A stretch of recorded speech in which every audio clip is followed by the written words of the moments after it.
All right, what's good, YouTube? So, we're here. I'm going to give you guys an update video. It is 7:06 p.m., September 7th. I am an hour late, but the World Series awards have dropped for the new season, and I'm here to break them down for you. And I'm going to do a little bit of something here and explain to you guys what the meta looks like with the additions of these new cards, and going to just talk about the lineup I would have if I cared about that kind of stuff. But people want to know, man, so I'll give them a little bit of a reference point and how I discern what's meta and what's not. That will be the title of this video. Basically, just an update on these two cards and talking about where they fit. Now, let me start here by Josh Donaldson MVP 2015 99 card. Very cool, very cool, very cool. Donaldson 102, 104 contacts. They're okay. They're okay. They're not great. They're not bad. It's just kind of there. Even he's the Super Mario of cards. 102, 114 power. So clearly much better versus lefties power wise. Just pretty good. He's good. He's a good card. He's got a great swing. Everyone loves his swing. Yeah, I know. Wet yourself over the swing. We know. Very good swing. 85 fielding and 93 reaction. The great part about this is that he's a diamond fielder with a 98 reaction at third base and a solid arm 89 with a 57 speed. So all around pretty decent. Now, what does this mean? Does this mean he's a new best third baseman in the game? No. Chipper is still infinitely better if you were going to use that, if you're going to go by that measure. Will I use Donaldson or Chipper? Probably not. Georgie's my favorite third baseman. I'll be using Georgie, but I will be certainly trying out this Josh Donaldson card. That is for sure. Now, next up on the list, Eric Davis 30-30 club card. Let's get into it. So, 85 contact versus righties. Let's not even try and mince words here. That's atrocious. It's September 7th. There's no way we could be dropping 85 contact cards as World Series awards. That's disgraceful. I know he gets to 90. But when you got cards like Lindor and Verlander dropping last World Series, man, you can't be dropping this. And if you are, 2 months ago, that's my number I come up with. 2 months ago, these two cards would be killer cards. But we got tops now, Joey Wendell, who competes with Donaldson. And personally, I would rather use Joey Wendell. I know it's just me. I know everyone swing, whatever. Cool. Davis, Kemp just came out, and Kemp was a free card. Live Series Trout's better than this card, in my opinion. But that's if you're playing Hall of Fame and Legend. Maybe not even Hall of Fame. Maybe in Hall of Fame, this card's still good. But let me tell you something, guys. We have to recognize this. I kept this in mind. I know this. Majority of the player base plays on All-Star. Down there, PCI size doesn't matter. It's all the same down there, man. It comes down to swing preference and power. And in this case, for a center fielder, speed and fielding. And Davis got that, man. 119, 125 versus lefties. He's a killer of lefties. Very cool. Power's really good versus righties. Gets to 114 max. So, all of a sudden, you're an all-star. 90, 114 versus righties, 124, 125 versus lefties. He's got insane fielding, almost maxed out, but he gets max reaction with 99 speed. He will be a demon in center field. Now, I'm going to try this card out. I will do my very best to hit with this card versus righties. But I play Legend games, guys.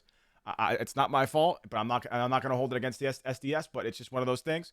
He's got a cool swing. He holds his hands like this. Very fun. He'll play a demonic center field, which is very, very fun.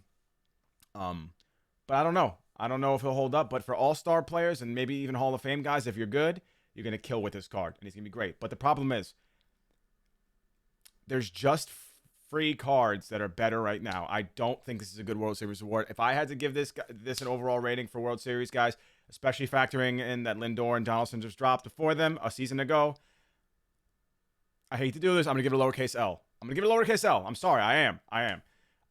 I think if I'm measuring it by what month we're in, which is early September, the cards we have already in our disposal, and progression for cards for World Series awards, I got to give it to that. There's no way Davis and Donaldson come even close to Lindor and Verlander. It's not even close. Lindor and Verlander is insane. Lindor is one of the best shortstops in the game, if not the best, depending if you can hit with him or not.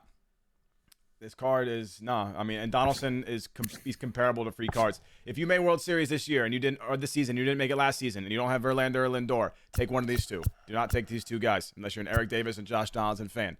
These cards are infinitely. Look at Lindor, man. Look at those offensive numbers. Max defense, 78 speed compared to Donaldson. It's not even close. This card looks like a free card in comparison. Verlander, god tier card, potentially endgame. I don't know, man. That's just my opinion, guys. But that's not all they dropped. They dropped new pennant race rewards. Cycle J. Buhner. Very cool. 89.99 versus righties. High contact versus righties. And Eric Davis. We won't talk about it. 118, 100 power versus lefties. Or 118, 100 versus lefties in general. So parallel system really benefits this card. Looking at 94, 104, and then 123, 105, which is really solid offensively. And he's got good fielding. 84, strong arm. Reaction's really bad, though. for this card. Randomly 69. And bad speed. So he's going to be terrible in right field. Going to be honest with you. Bad reaction, bad speed. So, but he's a pinch hitter. That's what this card is. I mean, it's a free card, whatever. Cool. Gold Glove Eric Osmer. Diamond fielder. Cool. 51 speed. Actually crushes righties. A parallel 5 looking at 121.90. That's solid stuff with a swing I like. And versus lefties is not the worst. 96.75. But it's a free card. No one's going to use this card, but he'll be there. He'll be there to add to collections, man. Maybe for for event builds, you can ever see that. I don't know. Maybe we'll see that card there. And things to note that it's now, instead of 40 wins, it is 30 wins for the World Series Award Choice Pack. Now, here's my thoughts on this, okay?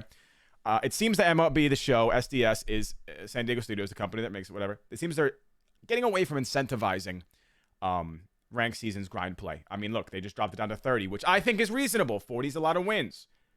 But here's the thing. Rank has to mean something. It's ranked mode. It should be rewarding. Now, they don't tell you if you made top 50. You have to guess. Everyone boosts, and there's no penalties for it. No one gets banned for boosting for World Series. Everyone does it. The last 30 guys on the list did it.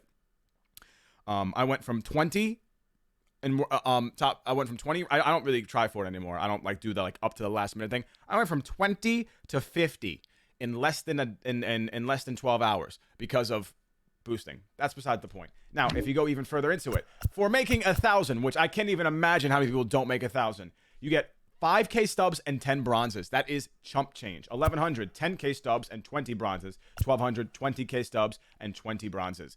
That is not good enough for this point of the year, especially. Maybe early on, but not right now. You need to make them have theme packs, stub vouchers, or something worth it. Something worth it. It doesn't mean jack diddly. Not going to say it, but you guys know what I'm saying. You know I'm right about this. Hardly anyone plays more ranked than me on stream.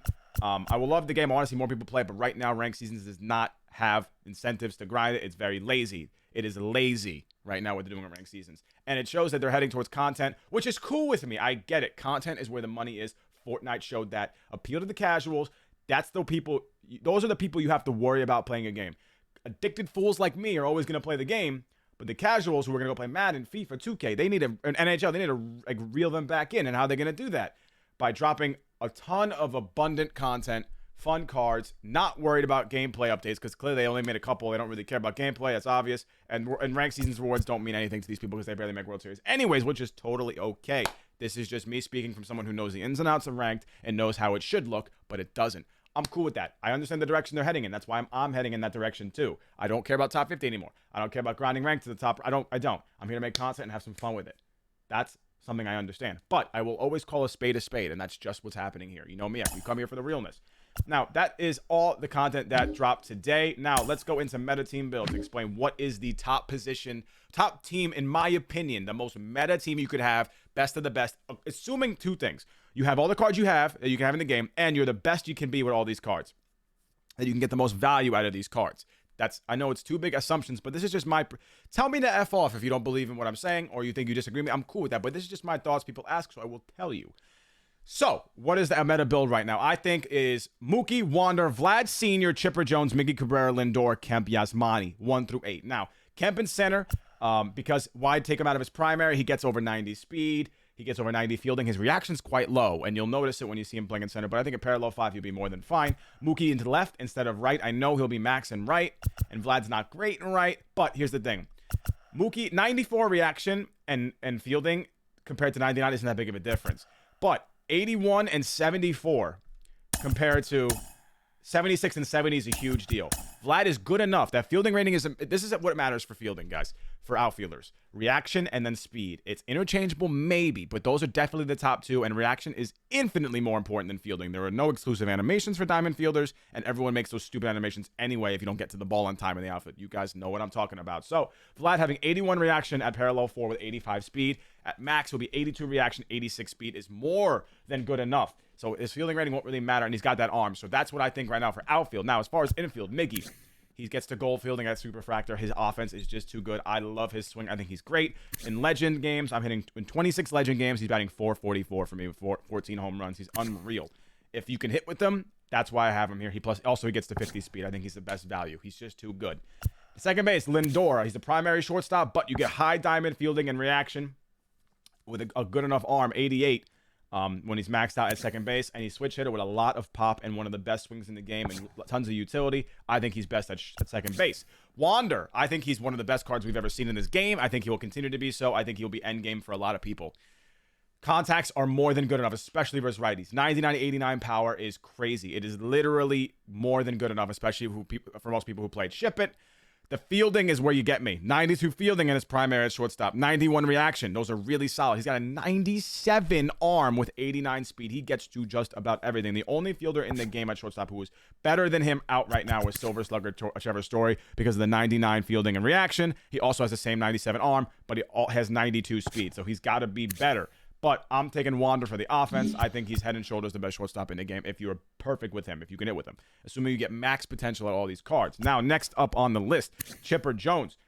I don't use this card. I haven't in months. I stopped using Chipper Jones when Kyle Seager dropped, if you remember how long ago that was. I don't like this card. I don't hit well with him. It's cool. That's just me. But he's 108, 113 versus righties, max versus lefties with gold field and gold reaction and speed and good 74 speed. They definitely buffed this dude's fielding. Early in the year, he couldn't catch a cold at third base. But against me, I've seen it. He's made every single play. He is so much better now at third base. So that is there. And this was a tough one. Catcher, Yasmani. And here's where I go with Yasmani. It was close between him and Mike Piazza, assuming you get both max value out of both of them. You're perfectly equally good with both of them. Switch hitter matters too much. And he's got that great fielding. And he gets to 84 arm with great blocking rating.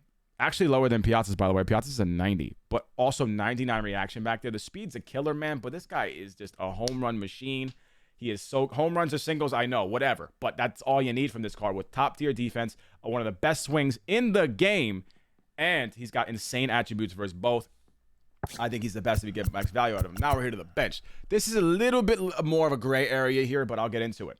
There's some cards that were hard for me to put here. So, Larry, I mean, if you're really great with Larry, he's just the best. 125s versus righties, including 125 clutch. He's a late-game defensive replacement and can run a little bit, too. So, definitely a card you want on your bench. Schwarber, I think his swing is elite. I think the versatility he gives you with being a backup catcher and a triple outfield position guy is really, really solid.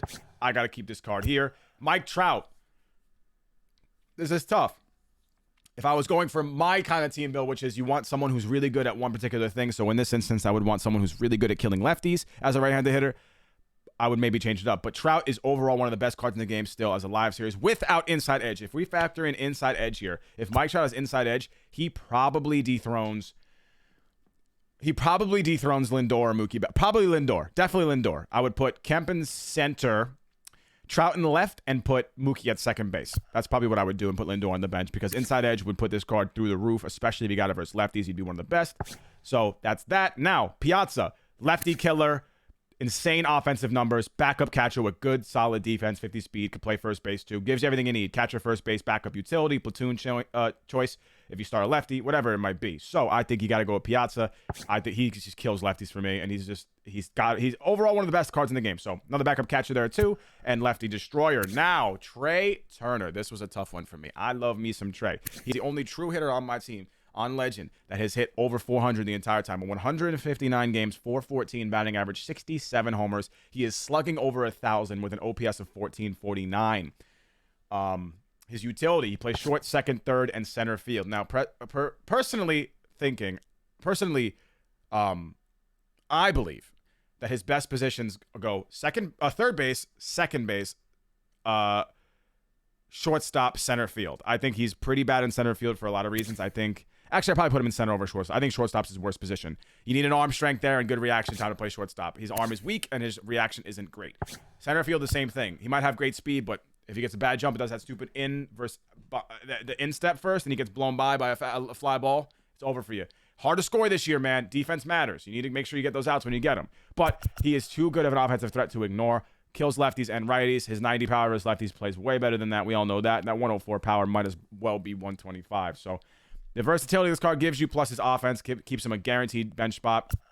But I'll be honest, it was tough for me not to start this card. But that's what I think is meta right now. Now pitching is where we're getting into it. So I think pitching-wise, these are the top 5 in order, in my opinion. I think DeGrom is still number 1. I think he just mows through the majority of the player base with that insane control numbers, outlier on the fastball, 5-pitch mix, and he could hit. Perfect. I think he's got everything you need for majority of the player base. Al Leiter, I think he's just still too good. I think this is he's one of the reasons why we're having issues right now with pitchers dropping, like Pedro being so bad, because they drop milestone cards that are just too good early in the year. This card came out in May. He's got the sinker cutter mix, good enough velocity, great control, and 99 break with an insane hits per 9 and a funky release. This card still dominates for me and for most of the community. Perfect game. Felix Hernandez up third. Cutter sinker pitcher with changeup primary, and as you get him higher up, paralleled is a must. He has to be at least parallel 3 to be top 5. He gets a huge speed differential between the changeup and the sinker he did not have when he started. His per 9s are unbelievable. He's a diamond fielder too, which is just fun to have. Max break, insane control, and he's got a funky release. Definitely 3 for me. Verlander, I think what hurts him is the two-seamer not being a thing on this card, or a sinker. Nothing that moves hard away. That's what the Grom has, so the two-seamer gives him the advantage. They kind of double up on batter side, lefty hitter. They on glove side run, so slider cutter for him, they double up there with a slider and cutter. I don't think you need both. It's nice to mix them up, but I think it would be better to get rid of that slider and drop in a sinker there or a two-seamer if I had to pick a perfect pitch mix. But he's still really effective. Insane numbers, really solid control, and outlier. He throws very, very hard, and he's got a fun little circle changeup. But I do really think 12-6 curveballs are a little bit weak. I don't think they're great. I think they're hittable, so that's a big issue there. And he can't really hit, and he's also an atrocious fielder, 15 fielding, which is random. But so I think he's a step down below DeGrom, but not by much. And Shohei Ohtani, not the greatest pitcher, but he's got the cutter. As you get him to parallel 5, his control gets a lot better. We're talking 85 control, 81 BB per 9. He's got a good splitter, which if you manage it well can help. I think his slider is one of the worst pitchers ever invented in this game. Don't throw it, and if you do, miss the zone with it. But the cutter is really effective, and the fastball's fast enough. His per 9s are great. They help out a lot. He's a silver fielder. But the reason why he's here in these top 5 for me, and he has to be, is the offensive utility. In a righty-heavy meta, too, he kills righties. He is a literal other good bat in your lineup. There is no weak spots for him in your lineup. You have 9 hitters. That's a massive advantage. And he's got 96 speed with a 74 steal. This card is a 5-tool, two-way threat. A must to have in your rotation. Easily a must. Bullpen.